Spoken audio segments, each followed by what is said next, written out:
next speaker is Graig Litton, and he's from Lubbock, Texas. He obtained a bachelor's degree in biophysical sciences from the University of Houston. He has a master's in public health and health service organizations, and a PhD in occupational health. He spent 12 years at MD Anderson Cancer Center supporting cancer research as a computer programmer, and then as an applications manager for the University of Texas Houston Education and Research Computer Center. In 1981, he went to work at NASA Johnson Space Center as a contractor and has been there for 19 years, starting as head of a biomathematics department, which was studying space motion sickness at the time, and now as he's a manager of health and safety for Wiley Laboratories, one of the contractors at JSC. He is also part of the senior management at Wiley in Houston. He's created the Safety and Health Compliance Program for the JSC Biomedical Laboratories during the past 12 years. In 1981, he helped to start the Montrose Clinic and served as its first corporate treasurer. He was a trustee as well as an administrative director. He was also honored by the House of Representatives in the Texas legislature for his efforts with the Montrose Clinic in 1989.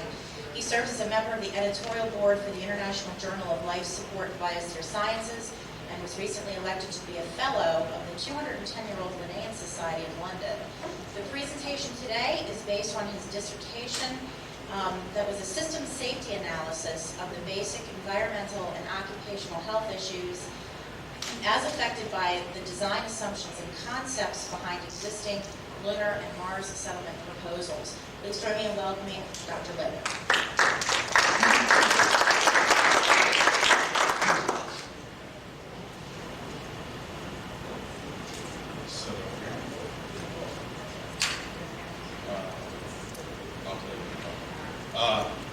This project, the dissertation on the Untitled Chapter program, was not officially sponsored by NASA or approved, or as it is now in Wiley Laboratories, so it does not reflect their opinions. However, having said that, the company was very gracious over the years it took to do this. The dissertation was written in 92 to 96, and it covered the research that had developed in the past 20 to 30 years. I looked at numerous proposals that have come about from universities, from within about NASA. This covered approximately 1,000 articles, independently published in proceedings and in books. One thing I noticed was most of the proposals, of course, were exploratory sites. They were not really regarding long-term settlements, and people tended to propose to create the environment with which they were familiar. In other words, a research lab or a university dorm, none of which are actually appropriate. So in getting to the dissertation, I wanted to study the fundamental design issues that could significantly impact occupational and environmental health of the people living in enclosed ecosystems. The recent developments in new exploration that we could look at were Antarctica, the founding of Australia, Alaska, and there's different models for how people might behave and how a new economy and a new civilization might start. The model right now being used for exploration is Antarctica. The supply lines are long, it's militarily supported, and it's expensive. The best example for the long term was Australia, where you had a government project start, which then developed its own self-sustaining economy.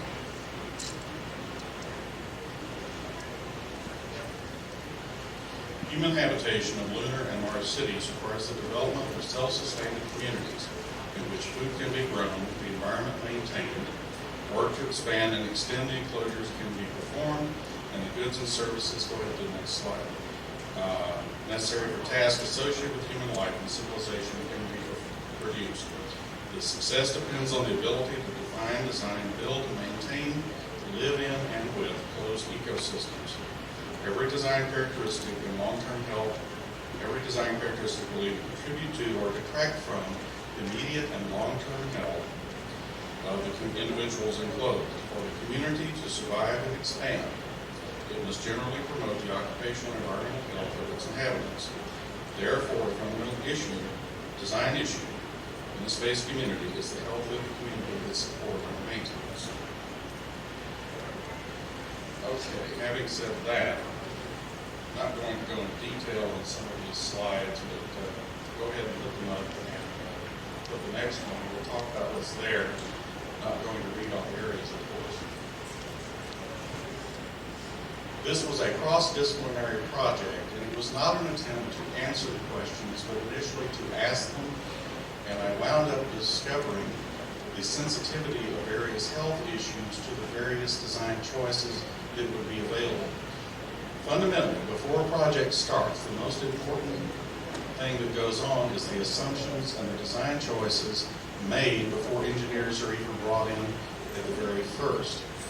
This sets certain assumptions in process, and if the assumptions are wrong, sometimes that can be overcome with engineering, but most of the time it cannot. So the result of this 600 and something page tome was to alert future design teams for issues that they must look at in carrying out their work. We covered the 5 areas of activity, science tasks to be performed, most of which were on the moon, the issue of construction of habitat, the issue of closed environmental systems, what I call the triple M issues, mining, materials processing, and manufacturing. You understand the other rubric is copyrighted, trademark, so I can't use that. Human physiology and behavior and safety engineering. Next. The problem from a study like this is to tell future teams what is important and why, so that they can take up these tasks in detail when they're doing their studies and their actual planning. We also looked at side issues relevant to the success or failure of the event as a whole. Next.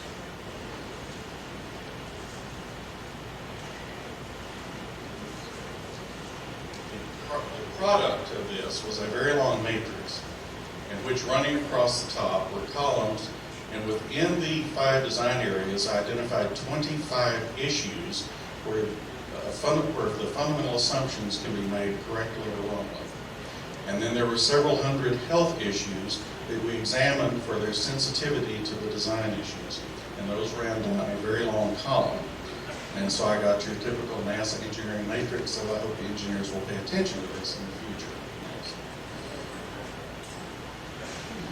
Let's get the other matrix pages. Okay, and again, the literature review covered the various tasks and details. I'm not going to read the subheadings there, y'all can see those. Next. Again, the mining, material processing, manufacturing, human physiology, and human behavior. And so the prior 2 papers were sort of a nice setup for what I talked about. Next. Okay, I started with a list of candidate health concerns from the American Public Health Association. Dropped out the ones that related to earth-based concerns for the success or failure of various child-rearing or other government-mandated programs regarding epidemiological disease that were not particularly transferable to the initial space settlements, and got down to the basic core issues. So I wound up with 8 final headings, 43 subheadings, and 285 health topics. And these looked at fundamental issues here in the care and well-being of the individuals and the community. Nutrition, medical care, mental health, occupational health as a hazard, injury, illness, and prevention, pre-flight training and screening, and environmental health. Next, please. Within each of these, there were various subheadings that came about as being important. And I'll let you look at those for just a minute. We're not going to spend too long on these setup slides. Next.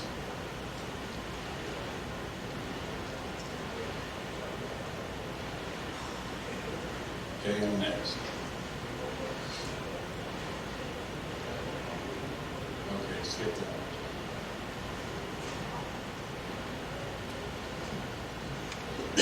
In the lunar science issues, the things that turned out to be very important are the ergonomics of work and EVA, and the concepts that are behind the proposed large construction activities such as multiple telescope systems, telescope grids, and the like. and the basic ergonomics of setting out instrument packages. In habitat construction, there were two sub-areas that were very important. Building design. There is no building code for the moon. There is no building code for Mars. And the fundamental assumptions behind the building codes on Earth will not transfer. Craft and trade design issues do transfer, and those are fairly classic. Okay, let's move on. Airlock, by the way, is a very serious weakness we have right now, especially. Closed environmental life support system design, of course, is very important, and the evolution from physical, chemical to biological-based systems is underway and will require a great deal of research and development. During the study for this program, I was fortunate to spend a nice long weekend at Biosphere and talk to Dr. Walford and others on the phone while they were inside and having a nice long interview with John Allen. Moving on, in the mining workplace, again, those were more traditional occupational health issues. It's notable that this will be a society where there will be no wood, there will be no petroleum,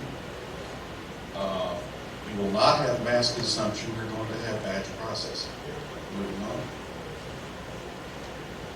I think you left out plastics. Sir? I think you left out plastics. Petroleum implies plastics. You're going to have to rely on agriculture for your oils, even for cutting tools. You're going to use corn oil if you can get it, or soybean oil, to drive cutting tools in machine shops. The human factor, of course, is the most challenging and the one that we're spending quite a bit of time on now. Obviously, in a closed system, you have to have birth control in a developing society. You have to have a physically active lifestyle. You have to have a way to get to consensus government. I think that's pointed out pretty well.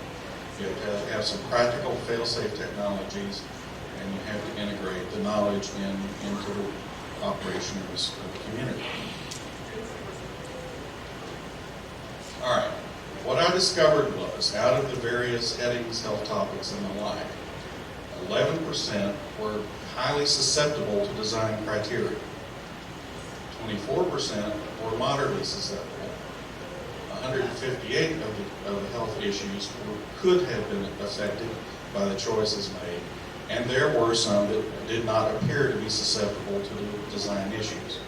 This is what made it public health and satisfied my committee.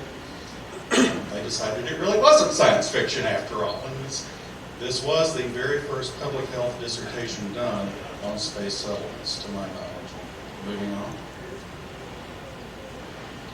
All right, the health issues, things I want to talk about a little bit for medical care, injury management for work-related activity, mental health, stress management came out as very important. Hazard control came out as very important in making sure that the design of the settlement and the way the work is carried out prevents you from having some of these problems in the first place. Head trauma is something that showed up as important. And of course, environmental health, we're very well aware of the problems we're going to have with air and water pollution, even subtle pollution, as with the nitrous oxide turned out to be a problem. Moving on. In Biosphere 2. In nutrition, food choices, variety, weight management becomes very important. You don't want to go too low or get too high. And medical care. And you're dealing with a medical care system where what happens when all the technology is broken? Can the physician, the nurse, and medical community operate? The answer is they have gone well better. People are going to croak. And mental health. You have circadian disruptions, as well as problems and issues of time management and how to get people to relax when they're cooped up. Moving on. Okay, these other issues here were generally affected. I'm not going to read through all of them, but they're in the report. This paper was published in the Life Support and Biosphere Science Journal. And I will go ahead and take your business cards or have you sign a roster if you want a copy of the reprint, by the way. Let's move on. Unfortunately, my absent-mindedness, I forgot my business cards, forgive me. But if you'll go ahead and contact me, I'll get you a copy of the report. Okay. The discoveries lessons learned. First, it's possible to do this kind of interdisciplinary study. And public health has a very big issue it needs to address, and how to begin to talk to engineers and bring in engineers, architects, and the like to learn public health, so before they go out and design things, they understand the consequences of what they're doing. Looking at this, all Lunar and Mars settlement programs are phenomenally expensive, even at better, faster, cheaper. And if you're going to spend that kind of money, you had darn well better get it right. The Lunar and Mars technology and health concerns also boil down to what we can do on Earth. If I can build a city in the desert of the Moon or the desert of Mars, gee, I can build a city in the Sahara a whole lot easier. And we could take people out of some of the river valleys, and we could take care of people over the next few centuries in some areas that are awfully hard to live in right now. We might not even have to drain the Colorado River of every last drop for people living in the deserts of Arizona and Nevada. Then finally, I discovered that we do need to have a probability-based model of ecosystems, and I'll get to that a little later. Go ahead.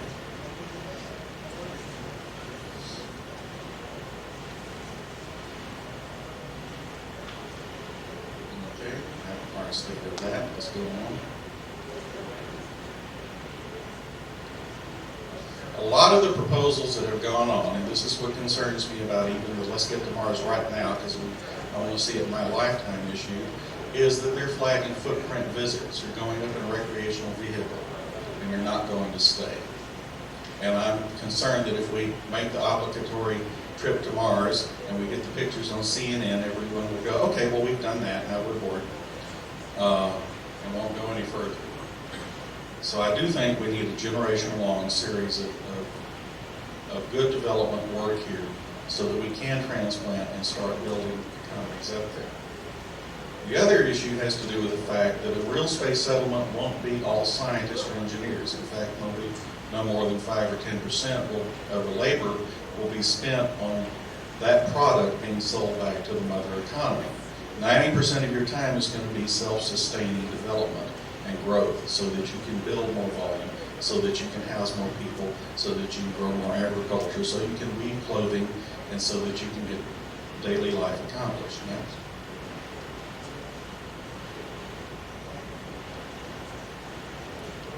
Okay, let's do that next. All right, on the ecosystem modeling, one thing I discovered was the well-developed mathematics of closed environmental systems at this point has to do with the circuit models. The Older brothers did a very good job of developing this in Florida.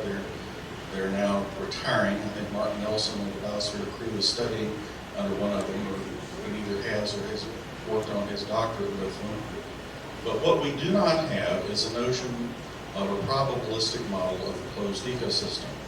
And so what I ran across in doing this is a realization that we're going to have to develop that, and that's where Dr. Walford was going earlier. And when I proposed this, I had in mind the probabilistic model of the electron surrounding the hydrogen atom, in which you have a probability space where you can find the electron. And there's some very serious implications behind this probability model. And that means that an ecosystem is defined by its components, and you cannot use environmental control to fine-tune it. All of NASA's operations at this point are based on the theory you can use environmental control to fine-tune agriculture or ecosystems. It's not going to work, because what you have is a probability space here that you want to achieve, and if you mistakenly design it to be over here, and you continually put in energy you can't afford to waste to try and push it in the other direction. So what I'm looking at here is sort of the Niels Bohr model of a probability space for an ecosystem, and now we need Maxwell and Dirac to come along and do the math, because I do not have them. But we need to begin treating this as serious mathematical, as serious science that we can actually learn and understand. Okay, where we go? I think that covers the basic slides. I do want to comment on one thing. Biosphere 2, in my opinion, rendered a a single great service to future settlement in discovering the oxygen concrete problem. Because lunar concrete and Mars concrete is likely the major structural material of any habitat. And it was not intuitively obvious that high levels of carbon dioxide, as they experienced, would suck up 70 tons of oxygen that quickly. But it did happen, and the solution is very simple. There's a very simple wash you can put on concrete to prevent that. So among other things, I think Biosphere 2's original project has saved the lives of future astronauts. And I think it's going to take integrated experiments like this over the long haul here on Earth to discover some of these subtleties, to iron out the operational issues of behavior, and to iron out a lot of the not very obvious issues, because we still don't understand closed ecosystems very well, and we have important questions. And please, if you could use the microphone, the center aisle, so everyone can hear. Okay. No questions, come on. All right, thank you. What's your, do you have an email address or? I'll talk to you afterwards on that. I really don't want to open that up to the public. Yes, sir. I guess this is not really a question you can answer, but it's I've been to Biosphere 2 twice and dealt with teleconferences with them. So far, I made the statement in one of these meetings that the smallest self-sustaining closed ecosystem we know about is the Earth. And then at a later meeting, somebody misquoted me and said, the biggest closed, self-sustaining closed ecosystem we know is the Earth. I was about to object, and they're both true. I was wondering if there's any modeling that shows that a fully biological system must have a certain minimum size. I mean, this would even have implications of extraterrestrial life and things like that. Do you need a certain minimum size? Below that, you need your lithium scrubbers and all this other physical chemical stuff. Well, it depends on what you put in it. I think Claire Folsom showed you can do it in a test tube, but if you limit the components to brine shrimp and certain plants. But as far as a more complex ecosystem, obviously the variety will depend on the amount of resources and how deep the network of organisms can develop. Can I follow that up? Sure. Yeah. You reminded me of some work done by a fellow at the University of Hawaii. I forgot his It's Claire Folsom. Oh, okay. There's somebody else. I think his name was Salzman or Sullivan or something with an S. It's all the same shop. Oh, okay. He basically took globs of dirt from the beaches of Hawaii, put them in test tubes, set them out on a windowsill for a couple of months. And when he opened them up, most of them had about 1.5 times the original pressure that he torqued them at. I'm getting the impression that the stability is somehow related to the size. And now, the microbes may not object at a 1.5 times overpressure, but... Well, an ecosystem's equilibrium point will be determined by its composition and the energy flow through it. That we pretty well know. That was well established. Any other questions? Yes, ma'am. This obviously was your doctoral dissertation. How has NASA reacted to this being that you're literally in the neighborhood, and have you been approached by any other groups, say like the Mars Society, that they look at the same advantage of this concept? Well, there's no funding for this sort of thing. So I make my living as I can, and I'm very grateful to have it, actually. There's polite response from the people I work with, but we're forbidden by Congress to spend money on this sort of thing. NASA cannot spend money on lunar and Mars research.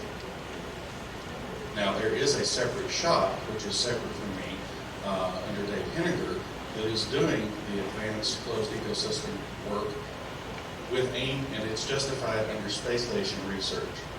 And they're developing an advanced biosphere-type recycling system. I know that group. I think they do excellent work. And but that's Lockheed. That's another contractor. It's another group.